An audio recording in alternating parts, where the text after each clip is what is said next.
ड्युटीवर दारू पिताय का तू लोकांच्या कामं कधी करशील? तो लोकांच्या कामं कधी करशील? आजच होऊन जाते. आता तुला ऑन ड्युटी दारू पिता येते तर तुला याला नकाशाचं काम नाही करता येत का तुला? पण ऑन ड्युटी दारू पित आहे, तो माणूस चक्रा मारत आहे, तू त्याला नकाशा देत नाही. तुला ऑन ड्युटी दारू पिता येते का सांग मला. काकाजी सर मी सांगतो, तुम्ही सांगा मला असं पहिली वेळ आहे. किती वेळ झाले हो? अरे पण तू आता बार मध्ये बसून दारू पित होता, तुझा व्हिडिओ आहे आमच्याकडे. विचारा किती दिवस झाले ड्युटीवर दारू पिताय का तू लोकांच्या कामं कधी करशील? सर मी काय म्हटलं, तो लोकांच्या कामं कधी करशील? आजच होऊन जाते. होऊन जाईल आज. तू असा दारू पिऊन कामं करशील का लोकांचे? माफी मागतो. पण याचं चुकलं काय एवढं सांग. चुकलं नाही, तू त्याचा नकाशा का नाही देत आहे? पण दाखवत नाही कोणत्या हिसाबाने द्यावं, का करावं, कुठून नाही काय झालं? तेच सांगत सातबारा घेऊन पेरणी कोसून या आता बोलला झालं म्हणे काम म्हणे आजच भेटते म्हणे बोलला ना. हो आजच भेटणार आहे. आज नकाशा मिळेल, आजच्या आज नकाशा आजच भेटणार आहे. आजच्या आज दे बरं. सांगा घरी बसवायला मला 1 मिनिट लागणार नाही, समजलं ना. पण तू ते सुधार. हे लोकांच्या कामासाठी तुला पगार भेटते, इथं खुर्च्या तोडासाठी पगार भेटत नाही, बार मध्ये बसून दारू प्यासाठी पगार भेटत नाही तुला. यायचं कागद तू बघा का कागद बघा.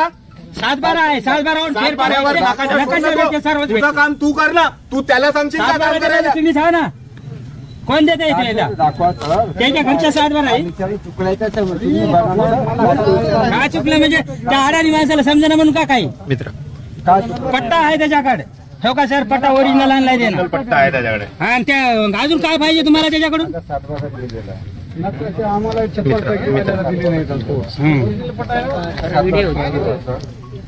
गाण फोडायची मग नकाशा भेटत नाही का? नकाशा द्यायला काय अडचण झाली तुला?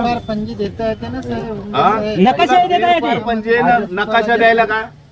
तू आजच्या आज दे. Okay sir. तुला घरी बसवायची जबाबदारी माझी. याच्या सोबत राहायचं नाही. तू दिला नाही तर तुझं पोस्टमॉर्टम केल्याशिवाय राहणार.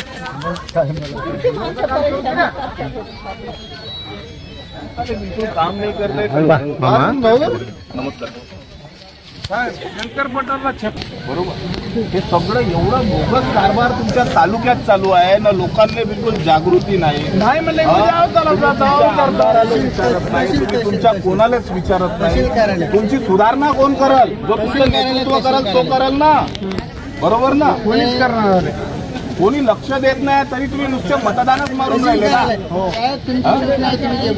मग 40 वर्ष झालं 7-5 दारू चिवडा याच्यावरच मतदान चालू आहे तुमचं चिखली तालुक्यात. कपड्यावाल्यांची जी नियत आहे, दुसरं काहीच नाही. तुम्हाला सांगतो त्यांचे लोक फक्त निवडणुकीच्या काळात तुमच्या घरी येते, एखाद्याच्या घरी न तो निघते मत मागत त्यांना. बरोबर ना. आल्यावर मग दाखवत नाही. कपड्यावाल्यांची दलाली आहे. अरे ते दलाली खाताय ते बघा. त्यांना त्या आमदाराकडून कॉन्ट्रॅक्टरशिप भेटत आहे, अवैध धंदे करायला भेटत आहे, त्याला पेट्रोल पंप भेटत आहे. तुम्हाला काय भेटत आहे? म्हणून त्या लोकांचं ऐकून तुम्ही मतदान कराल का? हे राजकारण आहे तुमच्या. मी म्हटलं आपल्या जिवती तालुक्यामध्ये 2 लोक उभे. हे दोघं काय करते, यांना उभं ठेवल्या जाते, यायले पैसे पुरवले जाते. कारण की हे मतदान खाल्लं पाहिजे. हे जर मतदान खाल्लं, पहाडावर तर यायला सुख सोयी कोणत्या दिल्या नाही ना. तुम्हाला इतक्या वर्षामध्ये साधी आपल्या जिवती तालुक्यामध्ये सुई बनत नाही तर विचार करा यांनी काही प्रगती केली का? काहीच नाही केली ना. तुम्हाला शेत जमिनीचे पट्टे, ना आरोग्य व्यवस्था आहे, ना कुठली शिक्षण व्यवस्था आहे, ना कोणत्या पद्धतीचं प्रशासन काम करते. आता काही न करता तुमचं मतदान त्यांना भेटणार तर नाही तर मग ते काय करते, तुमच्यातलेच काही 2-4 लोक पकडते, त्याला पैसे देऊन उभे करते. तुम्ही आपल्यातला आहे म्हणून त्याला मतदान मारते. हा तालुक्याचं मतदान पूर्ण ते दोघं वाया घालून घेते ना. त्या 3 तालुक्याच्या भरोश्यावर ते लोक निवडून येते. हे असं गणित आहे, तुम्ही समजायला पाहिजे. आणि तेच ते बुड्ढे कधीपर्यंत द्याल?